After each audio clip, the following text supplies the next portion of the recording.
질병의 4대 원인, 예? 그 중에는 척추 부정, 그 다음에 혈액순환의 부등소, 신경의 부조와 치액의 불평형. 내가 병이 있다라 할 때는 이 범주 안에 다 있는 거거든요. 결국은 5번째 원인으로 얘기할 때는 숙변의 정체예요. 그죠? 그러니까 질병의 4대 원인, 5대 원인. 그죠?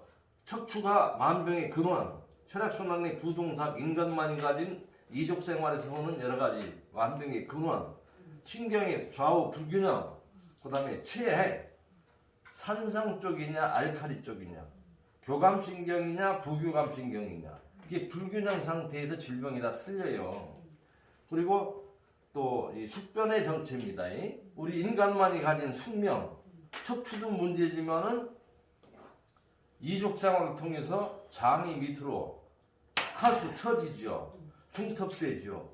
그래서 장운동이 안 돼. 장마비와. 그래서 먹은 게 잘 배설이 안 되고 부패 발효해서 가스가 찬단 말이에요. 그런 데서 결국은 가스가 몸에 흡수돼서 혈액순환 문제를 야기하는 거거든요.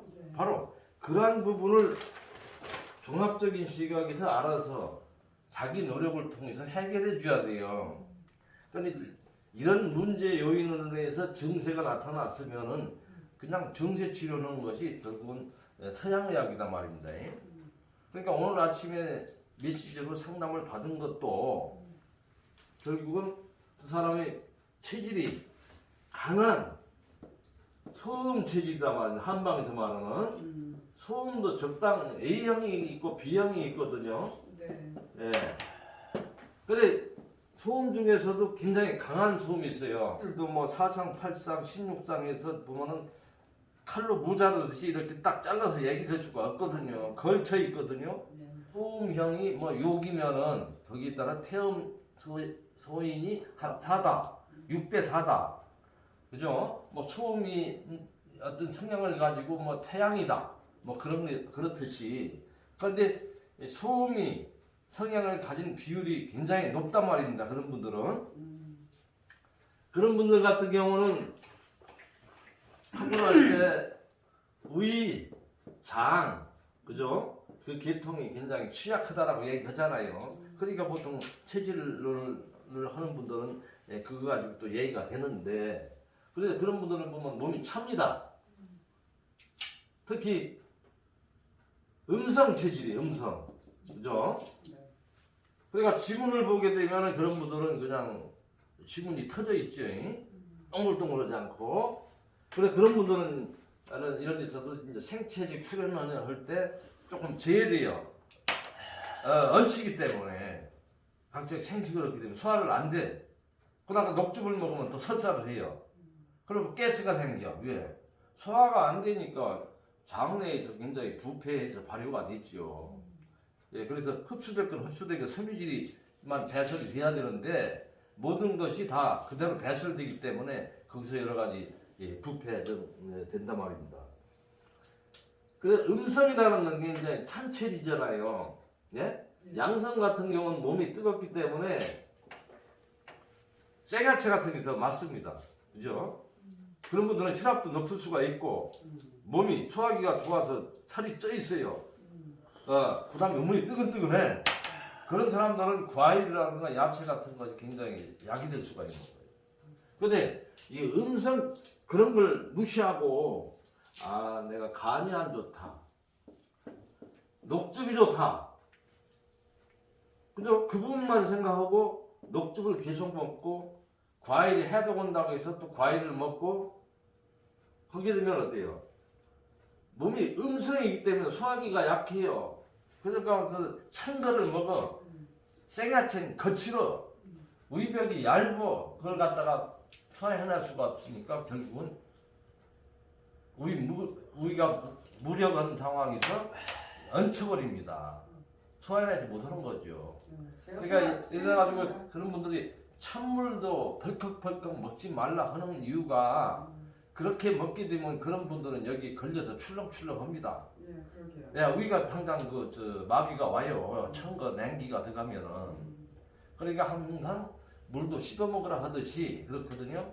그래서 여기서 굉장히 강조되는 부분이 갑자기 화식을 하다가 생야채로 좋다고 그래서 생야채를 할 경우는 반드시 풍욕, 내원욕이 전제가 돼야 되고 운동을 하지 않으면 자살하는 그런 분들 항상 강조되는 거예요. 왜냐하면 위장이 안 좋고 장이 안 좋고 네? 거기다가 천식이 있고 특히 암 환자들 네? 어디서 뭐 생채식을 강조를 해서 암 환자들을 갖다가 이렇게 건강원에서 참 네? 그걸 강조해가지고 이렇게 하는 데 있는데 그거는 한 면만 보고서 다른 양을 보지 못했기 때문에 예, 그것만 집중적으로 얘기가 되는 거거든요. 절대 안 돼요. 암 환자들 생야채만 먹고서 운동하려면은요. 또 이 자연의학은 이런 데서나 풍욕을 강조를 하지. 다른데 풍욕이 뭔지도 몰라. 예? 그리고 무조건 내가 암인데 그냥 생야채만 먹으면은 음식이 나를 만들기 때문에 생야채만 먹으면 좋아. 살아있는 음식만 먹으면 좋아. 하고 그 사람이 풍욕을 안 하고 일광욕도 안 하고 바깥에서 야외 활동도 안 하면서 풀만 먹고 있어봐요. 그건 불안정 연소되고요. 몸은 냉성으로 가고 몸이 오히려 더 역효과인 거예요. 이거. 그래서 그 니시 선생께서도 생채식을 하면서 운동을 하지 않으면 자살을 합니다라고 분명히 얘기를 했거든요. 그러니까 그것은 항상 균형을 이뤄가야 되는 거거든요. 그러니까 나를 알고 거기에 따라서 전제 조건이 따라주는 거죠. 그래서 특히 생채식 같은 경우는 어때요? 되게 이제 몸이 되게 음식이 좀 찬성기를 가졌잖아요. 생야채니까 익히지 않았으니까. 그리고 어때요? 생야채는 알칼리 쪽을 알칼리성에 좀 기웁니다. 근데 음성 체질 위와 장이 안 좋고 천식이 있고 암 있는 사람들은 어때요? 알칼리에서 오는 거예요. 알칼리 체질에서 오는 거예요. 알칼리 체질인 사람이 체액이 부교감신경이 쪽으로 기우는 사람이 알칼리 식품을 먹는다? 그러면 어때요? 더 기울잖아요. 그러니까 그럼 알칼리 식품이 어떠냐? 야채. 대표적인 것은 강알칼리 썩은 과일이에요. 과일. 예? 그럼 선생님처럼 그 귤도 먹으면 안 되겠네. 그 다음에 커피예요. 우유예요. 녹차예요. 이런 것은 알칼리 식품이잖아요. 그 중에서 제일 알칼리도가 높은 것이 과일이단 말이에요. 근데 야채도 조심스럽게 왜? 너무나 좋은 살아있는 태양의 길을 받고 지기를 받고 광합성에서 그 엽록소 살아있는 비타민 미네랄이라든가 그죠? 그런 부분에 있을 때 질병을 치유할 수 있는 기사해상시킬 수 있는 체질 개조에 너무나 좋은 요소를 생야채가 갖고 있기 때문에 조심스럽게 접근해서 드셔야 돼요. 그런데 거기에 운동도 안 하고 풍욕도 안 하고 내원욕도 모르고 야외 활동 같은 걸 통해서 균형을 이루어줬을 때는 효과를 볼 수가 있는데 그거를 무시하고 일방적으로 생야채만 먹었다? 그건 오히려 더 냉성, 강알칼리 쪽, 예? 그래서 알칼리에서 온 그런 부분들이 더 악화될 수가 있는 거예요. 그러니까 그런 거를 알고서 이렇게 종합적인 시각에서 균형을 통해서 한다라는 그런 올바른 지식을 가지고 접근을 해야 되는데 어디 일반적으로는 그렇지 않잖아요, 다. 뭐 성경 속에 나와서 생야채 먹으면 해도 그러고 좋아진다라든가 어떤 생야채의 영양학적인 측면만 가지고 좋다라고 한다든가 그건 아니거든요. 그러니까 항상 이 어떤 균형, 순리와 균형 그리고 그 어떤 요법을 행할 때는 그에 따라서 어떤 전제 그죠? 조건 어떤 요법이 또 뒷받침이 돼줘야 됩니다. 네, 그렇습니다. 그러면 귤도 저는 먹으면 안 되겠네요. 그러니까 지금 제가 말씀을 드렸지 않습니까? 다 좋은 식품들이잖아요, 그죠? 그런데 이걸 균형을 이루어주기 위해서는 또 내가 귤을 먹는다라 할 때는 바깥에서 오늘따라서 산행을 했다. 몸이 막 그죠? 열기가 그죠? 일어난다. 그리고 또 이제 하절기 같은 경우는 또 더울 때지 않습니까? 날씨가 좋다든가 그런 가운데서 바깥에 야외 활동에서 조금 운동을 했다. 땀이 난다. 할 때는 그런 거 먹어도 어느 정도 균형이 되기 때문에 좀 괜찮아요. 그런데 날씨가 춥다고 춥다고 해가지고 방 안에 있으면서 그죠? 귤만 먹고 있었다라 하면은 그런 분들은 오히려 더 굉장히 안 좋죠. 그러니까 특히 이제 겨울 같은 때는 여름에는 과일을 좀 먹어도 괜찮았는데 겨울에는 그런 걸 좀 피해야 되겠구나. 항상 그걸 균형을 생각해 줘야 되는 거거든요. 예, 그렇죠. 그러니까 그런 분들은 어때요? 너무 겨울에 추울 때는 야채를 살짝 데쳐서 먹는다거나 과일 같은 거는 가히 먹지 않고 그죠? 그 대신 내가 매일같이 주기적으로 걷기 운동을 한 시간 정도 행해준다든가 그런 게 굉장히 필요합니다. 선생님 어떤 분은요 예. 저기 사과를 삶아서 먹는 분이 계세요. 글쎄 제가 먼저도 말씀드렸잖아요. 그런 분들은 이제 너무 사과라는 것은 그러니까 중요한 거는 아랫배 단전 아랫배가 뜨뜻해야 된다 그랬잖아요. 거기다만 초점을 두다 보면 또 그렇게 얘기가 될 수가 있는 거예요. 찬 거는 먹지 말자. 몸이 차진다. 뜨거운 것만 먹자. 수박도 뭐 데워서 먹자. 그거는 결국은 뭐예요? 대중요법이잖아요. 정세적인 측면만 가지고 얘기되는 거잖아요. 그거는 아랫배가 차니까 찜질기로 뜨거운 거로 데워주자는 얘기잖아요. 이거는. 그런데 때에 따라서는 필요를 하지만은 자생력은 잃어버리는 거죠. 그거는. 그러니까 추우면 추운 대로 더우면 더운 대로 전천후 되기 위해서 결국은 우리 몸이 알아서 추울 때는 따뜻하게 하는 그런 몸을 만들자라는 것이 이런 자연의학인 거지. 내가 몸이 아랫배가 차니까 어떻게 해서 뜨겁게 하자. 정세적인 측면만 얘기되는 거잖아요. 그건 언발에 오줌 누는 거하고 똑같은 거예요. 이거는. 그럼 먹지를 말아야 되는 거네. 사과를 삶아 먹을 바에는 그러니까 항상 때에 따라서는 그죠? 할 필요는 있는데 일상화돼서는 안 된다라는 거지. 그게 생각하셔야 돼요.